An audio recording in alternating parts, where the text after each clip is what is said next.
ઓસ્ટ્રેલિયાના વર્ક અને holiday visa જેનું રજિસ્ટ્રેશન આવતીકાલ એટલે કે 4 જૂનથી શરૂ થવાનું છે અને 25 જૂન 2026 સુધી રહેવાનું છે. હવે ઘણા બધા લોકોને એ પ્રશ્ન છે કે અમે કદાચ સિલેક્શન થઈ જાય અને અમે ઓસ્ટ્રેલિયા જઈએ તો 1 વર્ષ એટલે કે 12 મહિના અમને રહેવા મળે, તો એ 12 મહિના પછી અમારી જોડે એવા કયા ઓપ્શન્સ રહે કે જેનાથી અમે આગળ કન્ટિન્યુ કરી શકીએ. હવે ગઈકાલે મેં એવી તમને 6 અલગ અલગ વિઝાની કેટેગરી કીધી હતી. જો તમે એમાં અપ્લાય કરો અને એલિજિબિલિટી મીટ થાય તો તમે કન્ટિન્યુ કરી શકો અને સેટલમેન્ટના રૂટ પર જઈ શકો. પણ પર્ટિક્યુલરલી આ વર્ક અને હોલિડે વિઝા રિલેટેડ જો કેટેગરીમાં તમારે આગળ કન્ટિન્યુ થવું હોય તો એના માટે ઓસ્ટ્રેલિયન ગવર્મેન્ટે જે સ્ક્રીન ઉપર તમે જોઈ શકો છો આ ઓફિશિયલ વેબસાઇટ છે અને એમાં 3 એ લોકોએ અલગ અલગ ટાઈપના વિઝા રાખ્યા છે. અત્યારે જે તમે અપ્લાય કરો છો એ છે ફર્સ્ટ વર્ક અને હોલિડે વિઝા. એમાં તમે 12 મહિના રહી લો, પછી તમારે આગળ એમાં અપ્લાય કરવું હોય તો second work and holiday visa થાય અને એકવાર તમે second work and holiday visa ઉપર રહી જાઓ પછી તમે third work and holiday visa ઉપર રહી શકો. દરેકમાં 1 વર્ષનો સમયગાળો છે.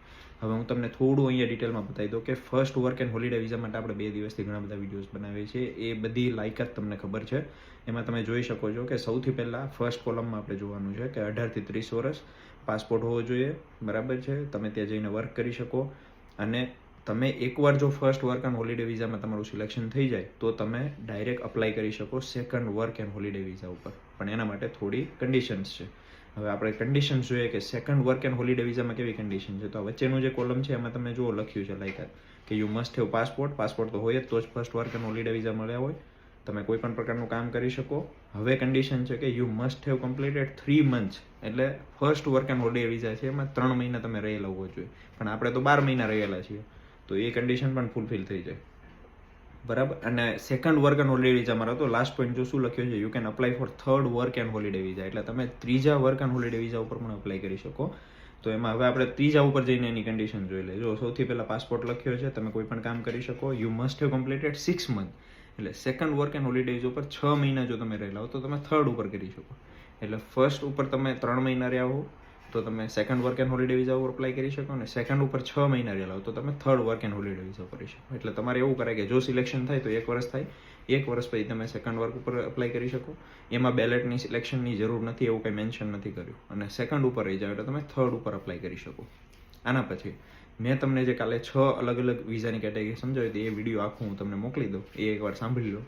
આ 2 સેકન્ડ અને થર્ડ વર્ક હોલિડે વિઝા સિવાય બીજા ઘણા બધા અલગ અલગ ઓપ્શન છે જેમાં તમે આગળ કન્ટિન્યુ કરીને સેટલમેન્ટ તરફ જઈ શકો.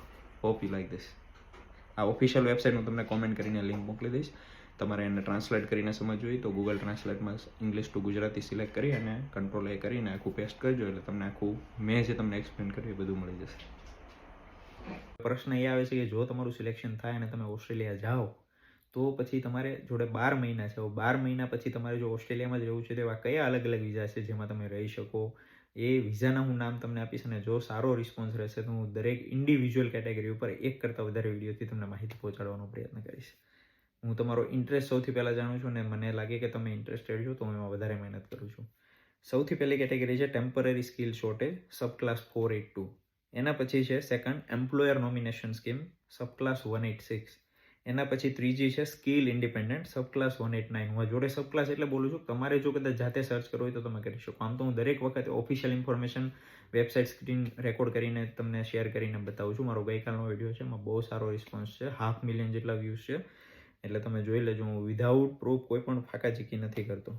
એના પછી છે ચોથું સ્કિલ નોમિનેટેડ, સબ ક્લાસ 190. એના પછી છે સ્ટુડન્ટ વિઝા અને એના પછી છે ગ્રેજ્યુએટ ટેમ્પરરી, સબ ક્લાસ 485. તો આ 6 અલગ અલગ કેટેગરીના વિઝા છે જેમાં તમે સ્વિચ થઈ શકો છો. જો તમે એની એલિજિબિલિટી જોડે મીટ થાવ તો તમે કદાચ તમારો કોઈ એક્સપિરિયન્સ છે, વેલ્યુએબલ એક્સપિરિયન્સ, એજ્યુકેશન, તમારી સ્કિલ્સ યુઝ કરીને તમે જોબ લેવાનો ટ્રાય કરો તો સ્કિલ કેટેગરીમાં ટ્રાન્સફર થઈ શકો અને આગળ ત્યાંના સેટલમેન્ટ માટે તમે પ્લાન કરી શકો. ઓસ્ટ્રેલિયાના લોકો ભલે એવું કહેતા હોય કે અહીંયા માર્કેટ ડિફિકલ્ટ છે, પણ તમારા માટે ડોર ઓપન થઈ શકે જો હકીકતમાં તમે સ્કિલફુલ થાવ તો કોઈ પણ કન્ટ્રીમાં જાઓ, ઓલવેઝ જોબ માર્કેટ કોમ્પિટિટિવ રહેવાનું છે. ઇન્ડિયામાં પણ કોમ્પિટિટિવ છે, બહારની કન્ટ્રીમાં પણ કોમ્પિટિટિવ છે, પણ એનો મતલબ એવો નથી કે તમારા માટે કોઈ જગ્યા નથી બનેલી. 1000 જણને જોબ ના મળે પણ તમને મળી શકે.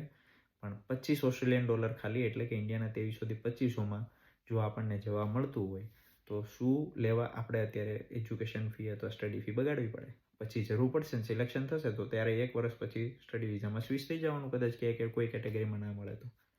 આપણે દરેક ઉપર ઇન્ડિવિજ્યુઅલી વાત કરીશું, દરેક પોસિબલ મેટરથી આપણે વાત કરીશું. Thank you.